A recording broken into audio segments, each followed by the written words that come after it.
När laget vinner ökar barnafödseln, åtminstone 9 månader senare ungefär. När laget förlorar, då ökar tyvärr misshandeln ganska omedelbart. I nordöstra England är fotbollsintresset på absolut topp. Tyvärr för stora delar av regionen är fotbollsprestationerna ganska mycket i botten. Sunderland är på väg att rasa ur Premier League efter 10 år i högsta ligan. Middlesbrough, också under strecket, ser ut att få en strösäsong efter 7 år utanför den högsta divisionen. Undantaget i en på många sätt utsatt region heter Newcastle. Det här är ett program som behandlar regionen där fotbollen betyder ibland ohälsosamt mycket. Avsnittet MOTPOLERNA i norr är ni välkomna till nu. Programmet presenteras av BetSafe.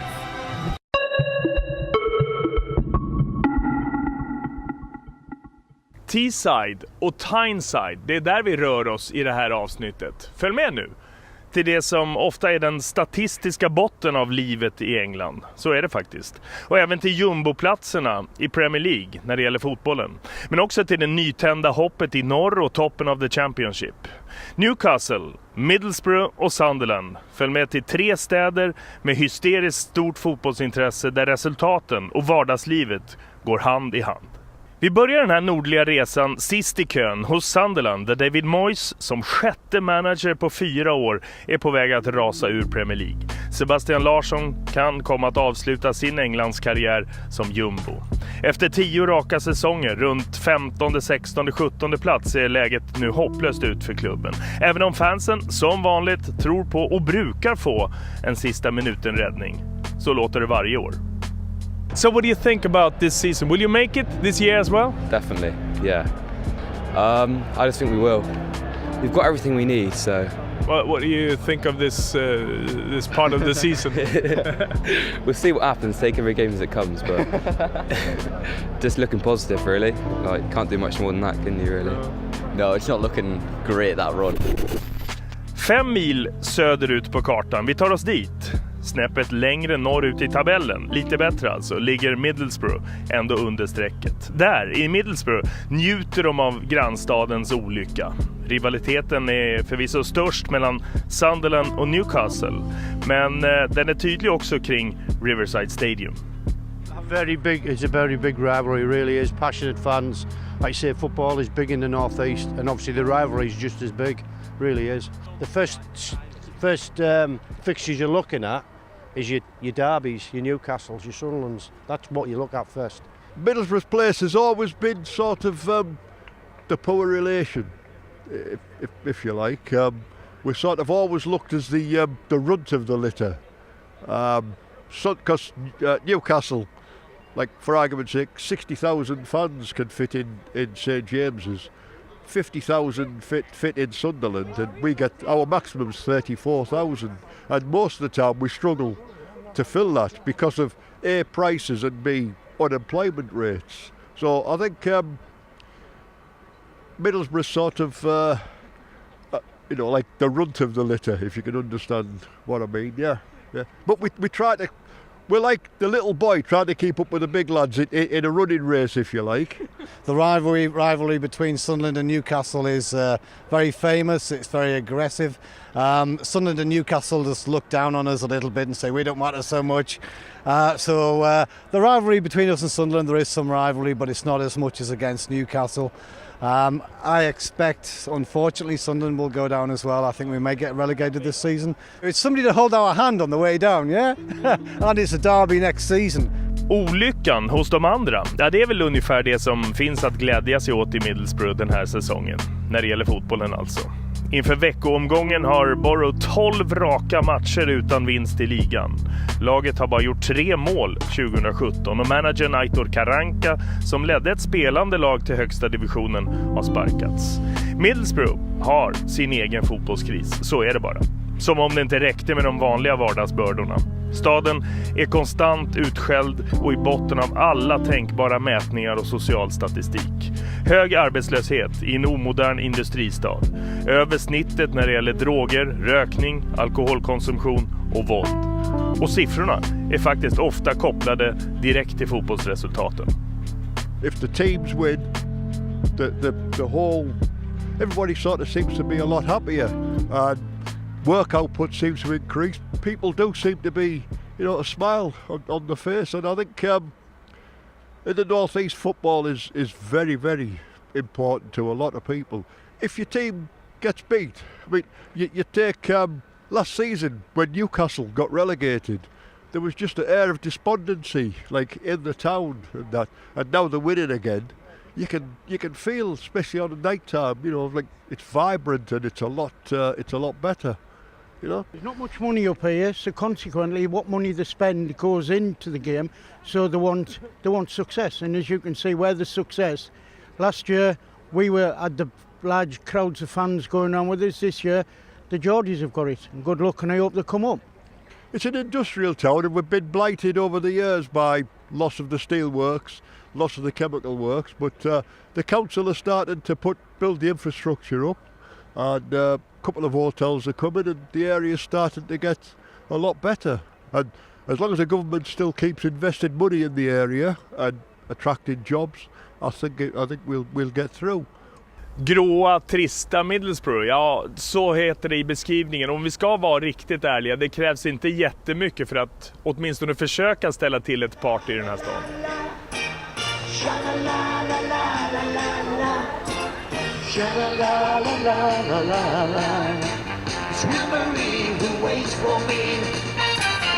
Well, ladies and gentlemen, a big warm welcome to Middlesbrough today. Very important. I think people are very passionate about football in this region. It's really important for them. It shows how proud they are about their particular region. And Middlesbrough, it's a long tradition. The club's got more than 100 years of history, of course. So they've been at the new ground here for more than 10 years now. But people have always been passionate about football in the northeast of England. Mot nästa mål nu. Den tredje stora fotbollsstan i norr. Vid floden Tyne ligger en riktig pärla, Newcastle. Man kan säga att det är en stor stad i en liten kostym. Koncentrerad stadskärna, mäktiga broar, läckra kajkvarter, full fart i pub- och restauranglivet. Och ett fotbollslag som spelar mitt i stan på väldiga St. James's Park och i toppen av the Championship. Det mesta i och kring Newcastle låter bra just nu. Det mesta, ja.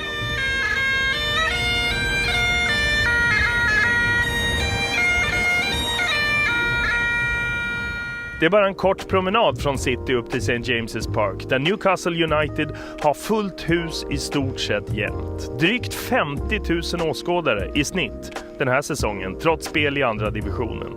Det är det där med intresset i norr. Men här är det mer ordnat och välmående i stan jämfört med livet i grannstäderna. Inte bara för att laget är på väg tillbaka upp. It's massive in here. It's like a religion. The church is over there. We are not religious. We are totally atheists, but that is our church. As a city, you can't compare. And it's the best city in the northeast by a mile. Football mad. Well, you can see by the crowds that get here. We get 50,000 every home game at least. Whereas you could go down south and have got their own sports, other sports on the side. Here, it's all football, isn't it? Mainly. I mean, if you just look at the big clubs where we got rugby, where we have a few decent clubs, and I'm not an expert on many other sports, but football is the one. You can't go down the street without seeing a Newcastle shirt. I'd probably compare our fans to the world's best fans, like Dortmund and Liverpool. Their kind of fans. I think it ranks up probably the same high. How important football is in the northeast, I'd definitely say it is like religion. Like if you're born in Newcastle, there is no other team you can support. It is Newcastle. If you're born in Sunderland, obviously it's Sunderland. The obsession can become unhealthy. Some fans take it a bit too far. Some fans definitely take it a bit too far. But it's just loyalty to the club. That's what it is. It's just loyalty to the club. Under mitten och slutet av 90-talet så hade jag klippkort till Newcastle som kommentator. Det var fullfartslaget under Kevin Keegans ledning med Alan Shearer på topp. Där fanns David Ginola, Faustino Asprilla. Ja, det var många som drog i det där laget. Som ju faktiskt var nära att vinna Premier League sen i slutet av 90-talet. Och det här är ett litet tips om du ska boka en fotbollsresa framöver. Varför inte Newcastle? En stad som är full av atmosfär. Både där i city och uppe på St. James's Park. En upplevelse, garanterat. Och det där med Premier League, det lär ju bli verklighet där igen. Programmet presenteras av Betsafe.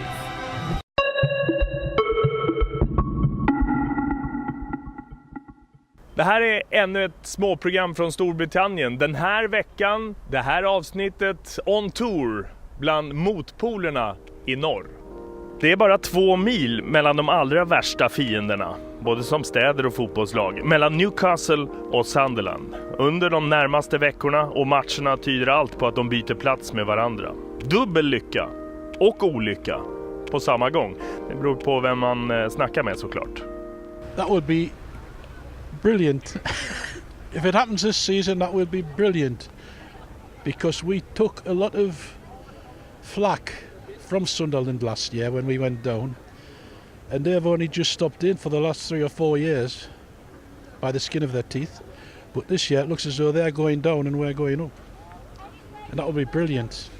Of course, it's going to be good to see Sunderland go down. Like, do you know what I mean? Like, they're massive rivals, and obviously I've got friends that support Sunderland, and they had my life last season. Like, it was just embarrassing. But at the same time, it being great that they're going down, it's also going to miss the derbies. Like, it's a great day out if you go to the derbies. Like, it's amazing. Obviously, we're going to miss that if they go down as well. We want North East teams to be up there, though, don't you? We obviously wouldn't be the best, but we want all the North East teams to be up there. It's all North West. There's London clubs. If you look at the Premier League now, how many London clubs are in it? I mean, that's obviously it's a 6 clubs. 7.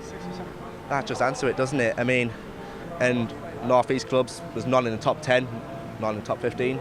So says a lot, doesn't it? We want all to be up there. I mean, even from little North East clubs, you know. Well, I mean, you miss the derby games, I suppose. Like, you know, I mean, you always want to be above them. You know, I mean, you always want to be probably fighting for Europe and maybe them scrapping for relegation every year. But I mean, you know, you do miss the derby games. You know, I'd rather play Sunderland as maybe play Hull or Burnley at home. You know. It's 50-50, isn't it? We want to go up and we want a derby game. That's what we want. We all want a derby game. But at the same time, you know, we went down last season. We were a bit of a laughing stock, weren't we? You know, I've got a few Sunderland fans and they were all better friends, and they were all like, I think when you know, it's all good banter and all that, but when we're all together and we're seriously talking about football, we start realising how much disarray Newcastle and Sunderland are in at the moment. We're all over the place in terms of other football clubs around the country. I mean, I don't know how true this is, but I heard a few years ago when Darren Bent was playing for Sunderland, Fabio Capello wasn't going to come up to see him to play football when he was at his best.